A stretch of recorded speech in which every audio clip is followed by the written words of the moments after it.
Newton News is brought to you in part by the Village Bank. Your village, your bank. Welcome to Newton News for June 3rd, 2020. I'm Katie Mulcairn. Newton Mayor Ruth Ann Fuller joined hundreds of people on Sunday afternoon in a Black Lives Matter rally. Resident Grace Kelman organized a spontaneous rally in solidarity with the Black Lives Matter movement. Kelman urged folks to peacefully protest while still maintaining social distancing, requiring face coverings and suggested wearing the color black, bringing hand sanitizer, signs, extra masks, bullhorns, mics, and speakers. Though everyone wore masks and face coverings to prevent the spread of COVID, the mayor said the group could not have been more together in that moment. Keller brought attention to the fact that many folks can't protest in Boston because they are immunocompromised, elderly, or live with people who are one of both of those things. Kelman wanted to provide a space where they could protest in person. Mothers of Black children spoke out and shared their heartache and experiences in this positive space. One mother said her son runs track at Newton North High School, and she will not let him run in the streets because she's afraid someone will think he's running away from committing a crime. The goal of the rally was to amplify the voices of Black folks and bring awareness to an issue that long predates the unjust murder of George Floyd. The same evening, 12 Newton police officers were deployed to the city of Boston as the peaceful protests in Boston turned hostile. Despite a tragic ending to a peaceful and uplifting day, Mayor Fuller said she still feels hopeful by the unity and solidarity shown by Massachusetts citizens and rallies around the country.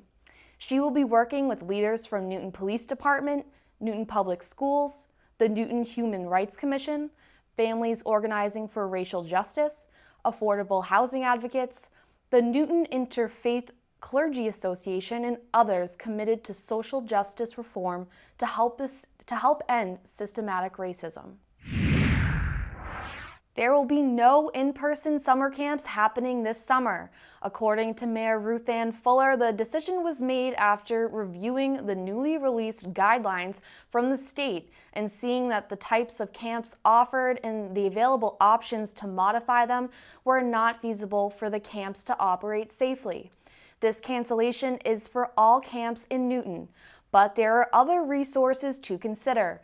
Newton's Camp Echo Bridge has gone virtual this summer and is offering a fun and exciting half-day morning program that will keep campers active and connected to their friends in the community.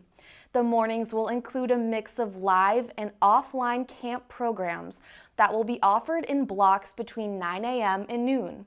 These morning blocks include plenty of time to be in the great outdoors. On Wednesday and Friday, camp will host special events from 1 to 2 p.m. Camp Echo Bridge will run from July 6th to August 14th. Families can sign up for any number of weeks they choose. To guarantee your camper's spot, you must register by Wednesday, June 10th. To register, go to www.newtonmarec.com or contact Mark Kelly at mkelly@newtonma.gov with any questions. Hundreds of camp staff are now available for babysitting this summer. If you're looking for a babysitter, feel free to connect with other families and staff on Newton Babysitting Group on Facebook, Newton Parents Group on Facebook, Indeed.com, Care.com, and SitterCity.com. The city is hopeful to be able to offer some in-person programming this summer as the guidelines evolve. These programs might include short hour-long classes or activities or half-day or longer day programs depending on what is safe as the summer progresses. Any future programs that we are able to offer will be listed online for registration at newtonmarec.com. Also closed this summer are Newton's 2 public swimming locations. Gath Pool and Crystal Lake will be closed this summer due to coronavirus transmission. The necessary health guidelines and restrictions in group settings for physical distancing, in group sizes, state guidelines, and how to operate safely for all. Newton Community Pride, along with the mayor's office, are sad to announce the cancellation of all 4th of July events this year. This includes Kids Morning, the open air market, an amusement rise, live music, and fireworks. They look forward to the 2021 celebration. The Newton Fresco program to assist restaurants with the startup of outdoor dining is getting a kickstart this week.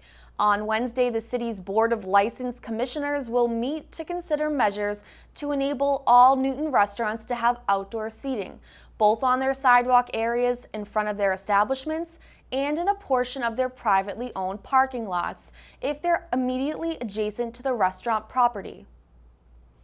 Any restaurant with enough sidewalk space to allow for proper clearance for those with disabilities, at least 3 feet between tables and the curb, will be allowed to use the abutting sidewalk in front of their restaurants for table service, as long as they obey all COVID-19 guidance from the state and sign a release and indemnification agreement with the city. The Licensing Commission will also be discussing how to implement an order released by Governor Baker today that makes it quicker and easier for the Licensing Commission to issue alcohol licenses for outdoor service.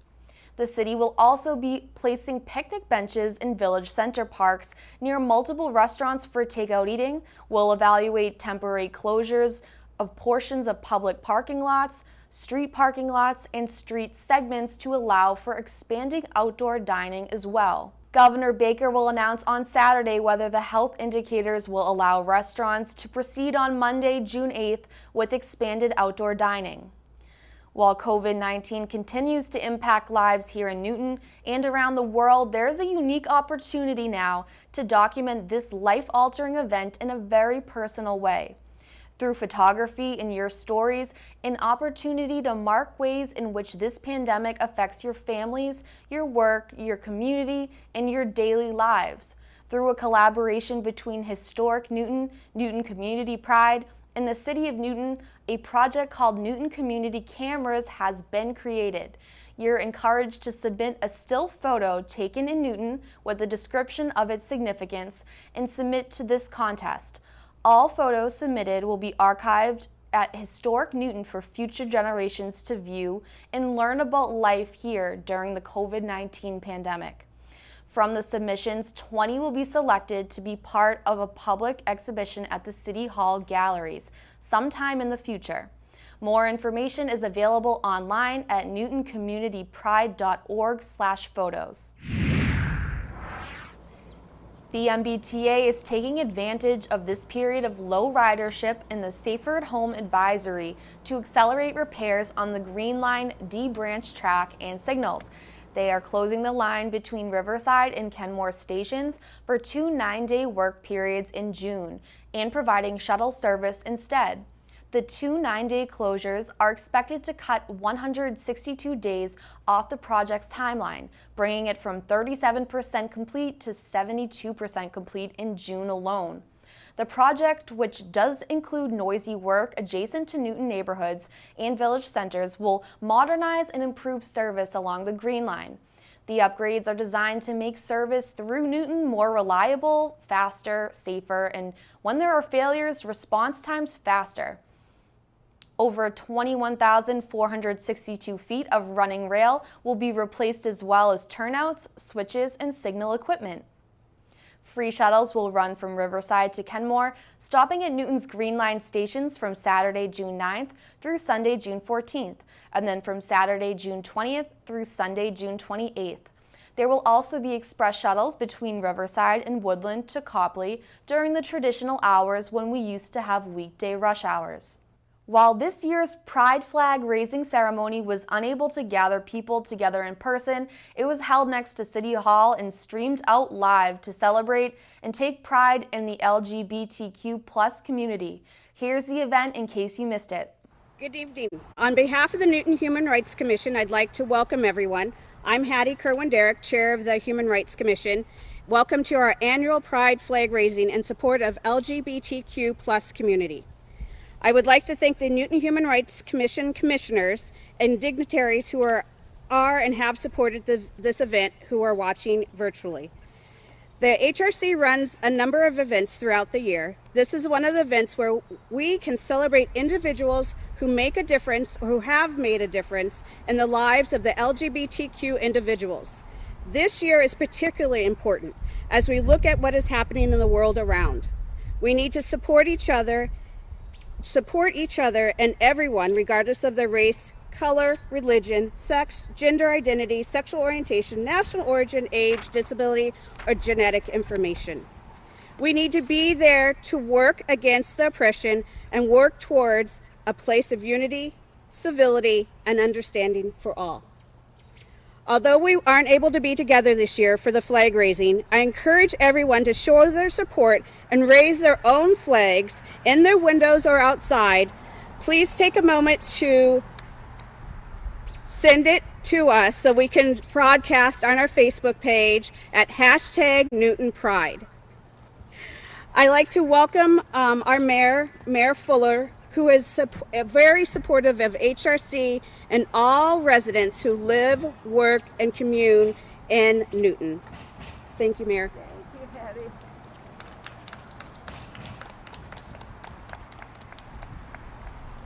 So I am so proud to be mayor of a city that proudly flies the pride flag in front of City Hall for the month of June.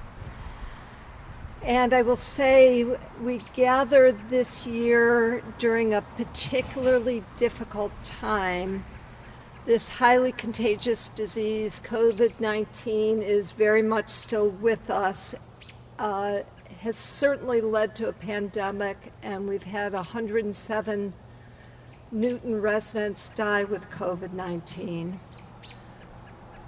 It has brought with it economic devastation, and as part of that has laid bare the racial disparities in health, economic, and housing that is here in our country. We speak just a few days after the haunting last words of George Floyd, "I can't breathe." And that has brought people to the streets in peaceful protest. This is also a time that we are mourning the death of Tony McDade, a transgender black man killed by police in Tallahassee last week. We are also watching peaceful protests being transformed into chaotic scenes of flying bricks and shattered glass. Yes, this is a hard year. But so were the days 51 years ago when police burst into the Stonewall Inn in Greenwich Village, the beginning of the Stonewall Uprising. Protests that galvanized the LGBTQ+ movement. So 50 years after the first pride flag was flown, after the struggle, the sacrifice, the protests, and finally political victories, we stand here in the midst of another struggle, but still hopeful, ever hopeful that we together can do the vital work to bend the arc of justice. Yes, strides have been made since that night at the Stonewall Inn. So much accomplished, but so much is left to do. We will work here together in this good city of Newton, where our pride flag flies in the spirit of love and celebration of our LGBTQ+ community. And this work will be done by such good people. I'm so grateful to Hattie Kerwin-Derrick and the Human Rights Commission, to Linda Walsh and Shinyi Lau of our Newton Health and Human Services Department, Lieutenant Bruce Apotheker of the Newton Police Department. And in the City Council, we have Holly Ryan, our ally, a strong voice and leader in our transgender community. And while we're not doing it in person, it is an honor and a pleasure to welcome Amit Paley. He grew up here right in Newton and is now the CEO and executive director of the Trevor Project. Amit, I did a little research on the Trevor Project. Boy, you should be really proud. it really is, you'll correct me, but I believe it's the largest suicide prevention and crisis intervention organization for LGBTQ plus young people. This is vital and important work at any time, and I would say especially at this time. Amit, welcome. Thank you. Thank you so much for having me and for marking this day. As you mentioned, Pride marks, you all hear me? Okay. As you mentioned, Pride marks the uprising at Stonewall 51 years ago, which was a pivotal moment in the LGBTQ rights movement, and which was paved by transgender and non-binary and queer people of color, many of whom were Black. You talked about some of the events that are going on in the country and the world today, and I was debating whether it was even appropriate to speak about Pride today, given what is happening in the country.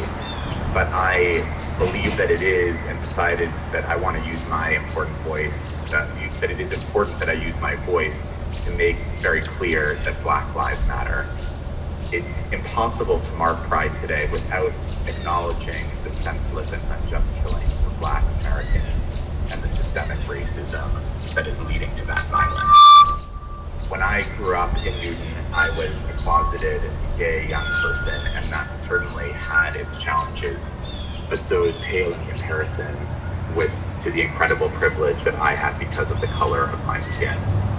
I never worried about being killed by the police. I never feared for my safety going outside. I never worried that a law enforcement officer would slowly suffocate me by kneeling on my neck as I pleaded that I could not breathe and pleaded for my mother. I now, as you say, I lead the Trevor Project, which is in fact the world's largest suicide prevention and crisis intervention organization for LGBTQ young people, and it is committed to creating a brighter future for LGBTQ youth who face many greater risks and challenges than the average young person.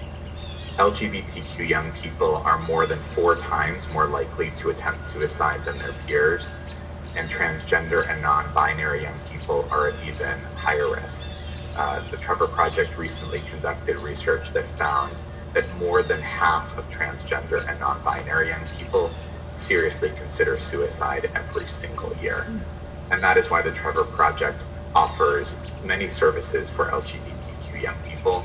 We offer 24/7 phone, text, and chat crisis services for LGBTQ youth who are struggling. We run the world's largest safe space social networking site for LGBTQ youth, and we also run innovative education, research, and advocacy programs. And this has been a very, very challenging time for LGBTQ young people in this country. First, with everything that has been going on with this global pandemic. Since COVID-19 began, our call volume at the Trevor Project has expanded dramatically, at times to more than double our typical rates.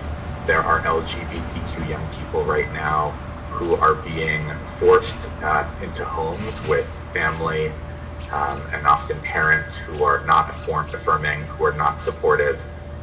In many cases, those families are not just emotionally abusive, but also physically abusive. That has caused some LGBTQ young people to have to go back into the closet with all of the pain and suffering that entails. In some cases, those young people have remained open and then faced that abuse and challenge. And in some cases, those young people have been kicked out of their homes and onto the streets, which is always a terrifying and unjust experience, but particularly so when there is a global pandemic sweeping the world. And then on top of that, we have the disparities that Black LGBTQ youth are facing.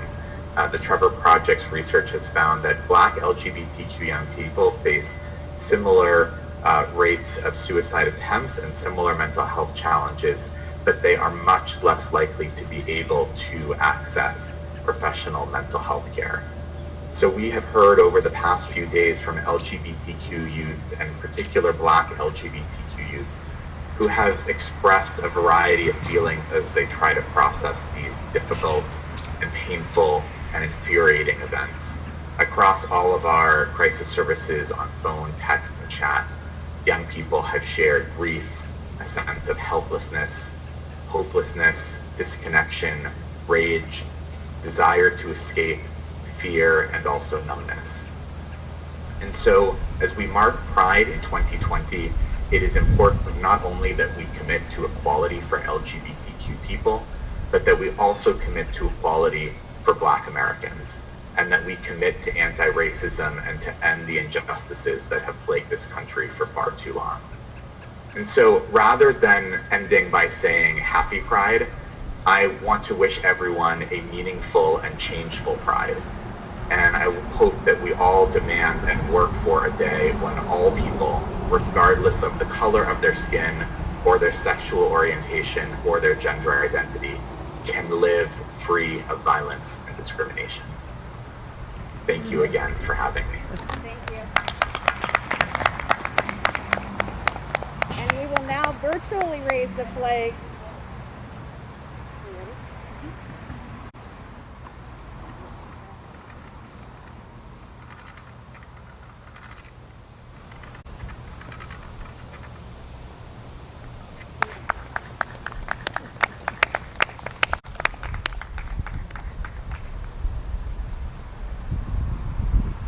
And that concludes our evening. Thank you everyone for being here and joining us this evening. Thank you, Amit. Thank you. Thank you. Autoimmunity is on the rise around the globe, with it affecting an estimated 50 million Americans. And diet has been proposed as the risk factor, but has been largely unstudied until now.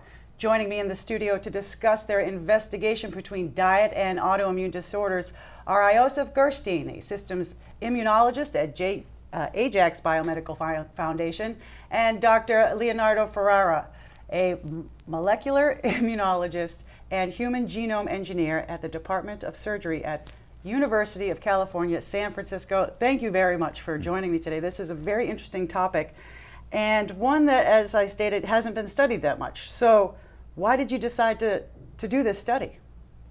Well, we decided to do this study because we really wanted to systematically interrogate the relationship between diet and autoimmunity. And as autoimmunity is on the rise with over 50 million cases in America, we thought that looking into the specific foods that can perhaps cause autoimmunity or cause a flare-up of symptoms would be a very much a value-add product for these patients. And it really is the diet that you found. So how does a diet help or hurt one's molecular setup for an autoimmune disorder? Well, this is a very interesting question. So autoimmune disease, it's the body at war with itself. Right. It's in your immune system somehow escaped proper schooling, and you have some T cells, which are killing immune cells, that recognize and kill your own tissues. For example, in type 1 diabetes, they'll recognize and destroy your pancreatic beta cells that make insulin. And so this system happens, the immune system sees our cells based on these IDs called epitopes. Epitopes are sequences of proteins that are inside your cells, and they are presented on the surface of the cells. And so the immune system patrols your body. Mm-hmm. It will recognize and scan those IDs. And if something is wrong, for example, if this epitope is derived from a virus or from a cancer cell, it will be killed. Mm-hmm. And in this case, the immune system sees your own epitope as something bad. Right. And so food also has proteins, and so these proteins will get processed by your body and become also epitopes, which in certain cases can be presented in an inflammatory context. For example, it depends on your diet. If you have a high-fat diet, high-sugar diet, processed foods, this could lead to food being presented to your immune system as something dangerous, something right. inflammatory. And then your body will start attacking that or itself. Correct. In that regard. So what were you looking for, I guess, in foods that we eat, I guess, every day? What kind of foods were you looking for? Well, we started out with a sample of 14 commonly consumed plants and animals.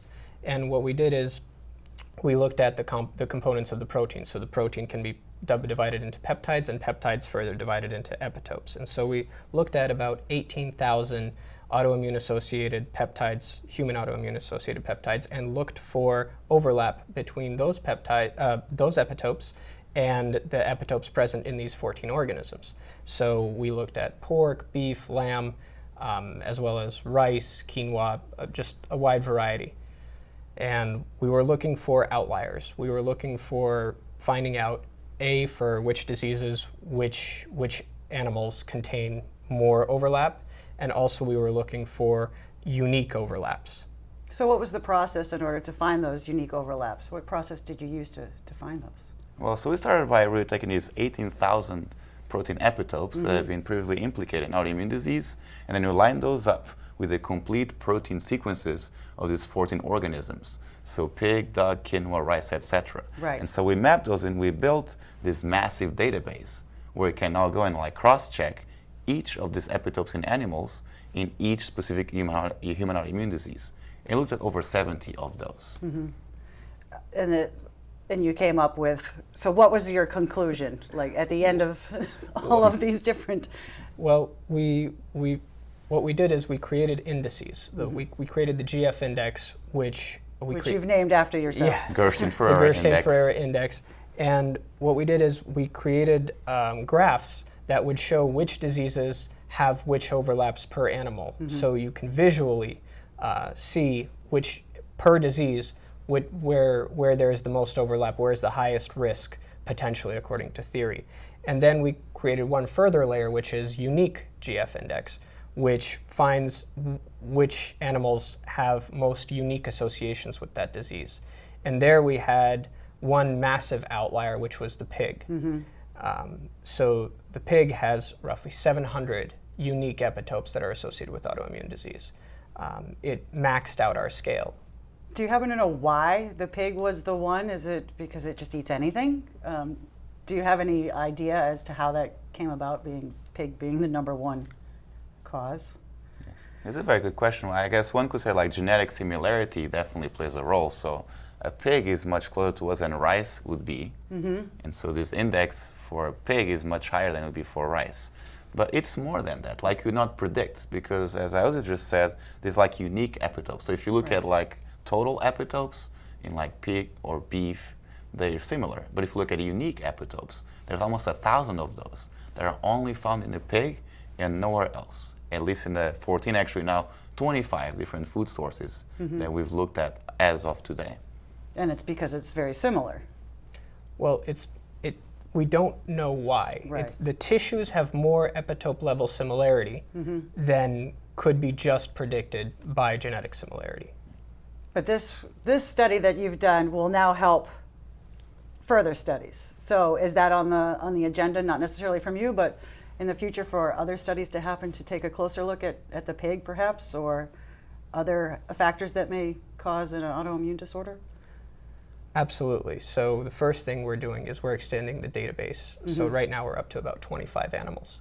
Okay. Additionally, we are trying to communicate with other researchers and share the epitope level data on the published GF index. And where this could lead is hopefully much better, more integrated dietary recommendations for autoimmune sufferers. And that's the bottom goal, or I guess I should say the main goal is to get people to avoid having an autoimmune disorder, because as you say, your body's attacking itself at that point. Correct. There's been many books written about this, and we hope that we bring like added value because of a systematic analysis of this problem. And it's an immune problem, so use immunology to understand this problem. And so actually our first paper got published this month. It's Journal of Autoimmune, of Translational Immunity. It's available online, open access. If you just Google Immunodiatica, we're the first and only result on Google, and so you'll find our finalized first paper. And that's where you can find all of the information that more than we've just discussed today, in more detail. We can find out more from the Immunodiatica. I'm sorry, I can't really say that word. Immunodiatica. Thank you. Yes, Yeah. so more people can find it that way. Well, thank you very much for sharing this study. It's very interesting, and I can't wait to see what happens next. Thank you so Thanks much. for having Thank us. That's it for this week's episode of Newton News. I'm Katie Mulcairn, and we'll see you here next week. Newton News was brought to you in part by the Village Bank. Your village, your bank. The American Foundation for Suicide Prevention reminds you to care for your mental health in the face of uncertainty. Focus on what's in your control versus what's not. Do what helps you feel a sense of safety. Remind yourself to stay in the present and stay connected with others. Reach the crisis text line by texting TALK to 741-741 or call the National Suicide Prevention Lifeline at 1-800-273-TALK. We're in this together, and help is always available.